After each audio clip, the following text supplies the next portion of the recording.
নামাজ না পড়লে আমার ঈমান ঠিক আছে। আজকে ভিডিওটা সম্পূর্ণ দেখে যাবেন। যে আজকে যে বিষয় নিয়ে আমি আলোচনা করতে আসছি, সেই বিষয়টা হয়েছে যে আমাদের সমাজের মধ্যে দেখা যায় যে বহুত যুবক ভাই রয়েছেন, বহুত মানুষ দেখা যায় যে নামাজ না পড়লে যে ঈমান ঠিক, এই কথাটা যে বলে থাকে, এই কথাটা বলার মধ্যে কতটুকু পার্থক্য রয়েছে? এই কথাটা বলার মধ্যে কি আপনি আসলেতে নামাজ না পড়লে আপনার ঈমানটা কি ঠিক থাকবে না থাকবে না? আজকে সে বিষয়ে এই ভিডিওর মধ্যে থেকে সম্পূর্ণ জেনে নিব। আশা করি ভিডিওটা সম্পূর্ণ দেখে যাবেন আর ভালো করিয়া বুঝে যাবেন। যদি ভিডিওটা না বুঝতে পারেন তাহলে প্রথম থেকে আবারও দেখে নেবেন। স্কিপ না করিয়া শুধু ভিডিওটা পুরা মনোযোগ সহকারে দেখবেন, যাতে স্কিপ না করে দেখেন। স্কিপ করলে আপনি ভিডিওটা বুঝতে পারবেন না যে কী আলোচনা হয়েছে ভিডিওর মধ্যে। তবে আজকের মূল বিষয় হয়েছে যে নামাজ না পড়লে আমার ঈমান কতটুকু ঠিক থাকবে, আসলে কি নামাজ পড়লে ঈমান ঠিক থাকবে না না পড়লে ঠিক থাকবে, সে বিষয়ে আজকে খুলাসা হিসাবে আলোচনা করব ইনশাআল্লাহ। নাহমাদুহু ওয়া নুসাল্লি আলা রাসূলিল কারীম, আম্মা বা'দ। আজকে আমাদের সমাজের মধ্যে বহুত ভাই দেখা যায় যে কিছুমান ঠাট্টা মুশকারি করে বলে ফেলে যে আমি নামাজ পড়ি না তো কী হয়েছে, আমার ঈমান তো ঠিক আছে। দেখুন ভাই, আপনি যে কথাটা বললেন, এই কথাটা বলার মধ্যে আপনার কতটুকু ক্ষতি হয়েছে, বা আপনি ঈমান থেকে কি আপনি দূরে সরে গিয়েছেন, আপনি মুসলিম থেকে কি খারিজ হয়ে গিয়েছেন, সে বিষয়ে আপনি অল্প চিন্তা করেছেন? কখনো না। কিন্তু আপনি কথাটা তো বলার ছিল, আপনি বলে দিছেন, কিন্তু আপনি কথাটা যাচাই করলেন না। আপনি কথাটা কোনো হুজুর কাছে থেকে আপনি জিজ্ঞাসা করলেন না যে হুজুর, আমি বলে থাকি বা আমাদের সমাজে বলে থাকে যে নামাজ পড়ি না ঠিক, কিন্তু আমার ঈমান ঠিক আছে। এই কথাটা যে বলা হয়েছে, এই কথাটা কতটুকু গ্রহণযোগ্য হবে?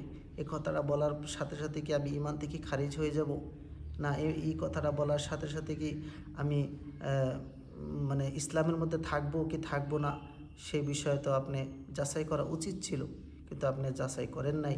আজকে এই ভিডিও থেকে ইনশাল্লাহ সম্পূর্ণরূপে জেনে নিব যে নামাজ না পড়ার পরেও আমরা কি ঈমানে থাকতে পারবো না থাকতে পারবো না, ঈমানের মধ্যে থাকবো না থাকবো না, বা ইসলামের মধ্যে থাকবো কি থাকবো না। আজকে সেই বিষয়ে ইনশাল্লাহ আলোচনা করব। নাহমাদুহু ওয়া নুসাল্লি আলা রাসূলিল কারীম, আম্মা বা'দ। আমাদের সমাজের মধ্যে দেখা যায় যে নামাজ না পড়া ব্যক্তিও বলে ফেলে যে আমার ঈমানটা ঠিক আছে। দেখুন ভাই, ঈমান ঠিক থাকার জন্য নামাজটা অত্যন্ত জরুরি। কারণ ইসলামের বুনিয়াদ রয়েছে 5টি। 1 নম্বর হয়েছে কলিমা। আপনার সর্বপ্রথম কলিমাকে গ্রহণ করতে হবে। ইসলামের মধ্যে যদি আপনি দাখিল হইতে চান, বা ইসলামের মধ্যে যদি আপনি আছেন অলরেডি, আপনি সর্বপ্রথম কলিমাকে বিশ্বাস করতে হবে, কলিমা পড়তে হবে। তারপরে দ্বিতীয় রুকুন হয়েছে নামাজ। তার তৃতীয় রুকুন হয়েছে আপনি রোজাকে আদায় করতে হবে।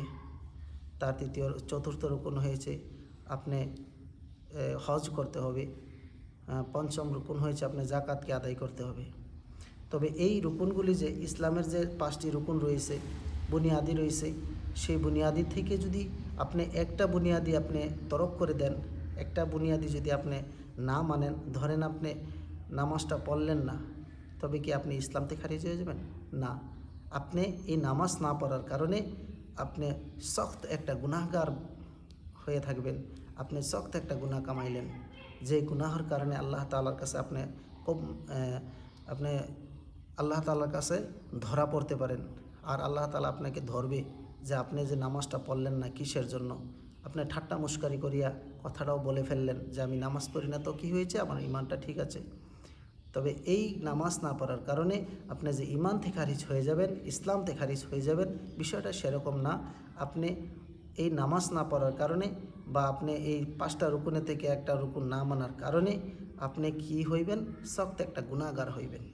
আপনি এই গুনাহগার হওয়ার কারণে আপনার কাছে তওবা করা লাজিম, জরুরি। আপনি তওবা করতে হবে। আপনি যদি তওবা না করেন তাহলে কিন্তু আল্লাহ তাআলা আপনার এই গুনাহের কারণে আপনাকে ধরপাকড়াও করবে, আপনাকে শাস্তি দেবে, আপনি শাস্তি ভোগ করতে হবে এই রুকুনটা না মানার কারণে। তবে বিষয়টা হলো কি, যে নামাজ যদি না পড়েন বা ইসলামের মধ্যে যদি আপনি রোজা না রাখেন, যদি আপনি জাকাত আদায় না করেন বা আপনি হজ না করেন, তবে আপনার এই ইসলামের মধ্যে থেকে একটা রুকুন না করার কারণে আপনার শক্ত একটা গুনাহগার হয়ে থাকবেন। আপনার এই গুনাহের কারণে আল্লাহ তাআলা আপনাকে ধরপাকড়াও করবে, সাজা দিবে, কিন্তু আপনি ইসলাম থেকে খারিজ হবেন না। আপনি সম্পূর্ণরূপে আজকে ভিডিওর মধ্যে আমরা জেনে নিলাম যে ইসলাম থেকে খারিজ হতে হলে আমাদের কিছু বেলেগ করণীয় আছে, যে করণীয় করার কারণে আমরা ইসলাম থেকে খারিজ হয়ে যাব। যদি ইসলাম থেকে কেউ যদি ইসলামের মধ্যে ঢুকতে চান, সর্বপ্রথম আমি বলেছিলাম যে কলিমাকে পড়তে হয়। সর্বপ্রথম কলিমা যদি আপনি পড়ে নেন, তারপরে আপনি পাক সাফ হয়ে আপনি ইসলামের মধ্যে ঢুকতে পারেন। কিছু নিয়ম নীতি রয়েছে, সেই নিয়ম নীতির মধ্যে আপনি ইসলামের মধ্যে ঢুকতে পারেন। কিন্তু আপনি যদি কোনো শিরিক করে ফেলেন, আপনি যদি আল্লাহর ব্যতীত অন্য কাউকে আপনি পূজা করে ফেলেন, তবে আপনি সেটা শিরিক করলেন। এই শিরিক গুনাহ আল্লাহ তাআলা মাফ করবে না। আর যদি আল্লাহ তাআলা মাফ করে দেয়, সেটা আল্লাহর কথা। আল্লাহ যদি মাফ করে দেয়, কেউ জিগানেওয়ালা নাই। আর যদি আল্লাহ মাফ না করে, তাও কেউ জিগানেওয়ালা নাই। আল্লাহ তাআলা সর্বশ্রেষ্ঠ শক্তিমান, আল্লাহ তাআলা সর্বশ্রেষ্ঠ। আল্লাহ তাআলা এই দুনিয়ার শাসনকর্তাও আল্লাহ তাআলা, এই দুনিয়াকে পালন কর্তাও আল্লাহ তাআলা, আমাকে আপনাকে খেলানেওয়ালার মালিকও আল্লাহ তাআলা। তবে আমরা এইগুলি কথা অল্প চিন্তা করিয়া বলবো, যাতে এই কথার মধ্যে আমি গুনাহগার হয়ে না যাই। কারণ গুনাহগার হওয়ার পরে আল্লাহ তাআলা আপনাকে ভীষণ সাজা দিবে। আর আল্লাহ তাআলার যে সাজা, বহুত ভয়ানক সাজা, সেই সাজার দিকে আপনি আমি ভয় করতে হবে। তবে আমরা কিছুমান কথা ভাবিয়া চিন্তিয়া করব, কথা কইব, আর কিছুমান কাজ আমরা ভাবিয়া চিন্তিয়া করব।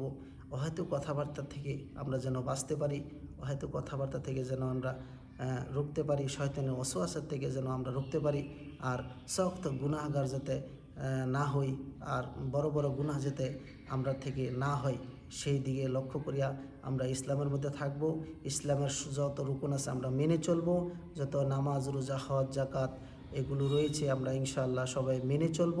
আর এরকম কথা আমাদের মুখ দিয়া বের করব না। যদি বের করি, তাহলে আমরা সঙ্গে সঙ্গে আল্লাহ তাআলার কাছে আমরা কি করব, যে তওবা করে নিব, তওবায়ে নাসুহা করে নিব, যে জীবনে আর কোনো দিন এরকম কথা আমি বলবো না, আমার মুখ দিয়া যেন বার না হয়। তবে আমি সেই কথার দিকে আমি খুব খেয়াল করিয়া ইনশাআল্লাহ ইসলামের মধ্যে চলব। আজকের ভিডিও এই পর্যন্তই। আগামী ভিডিওতে দেখা হবে ইনশাআল্লাহ। আর এই ভিডিওটা যদি ভালো লাগে, তাহলে ভিডিওর মধ্যে লাইক করে দিবেন।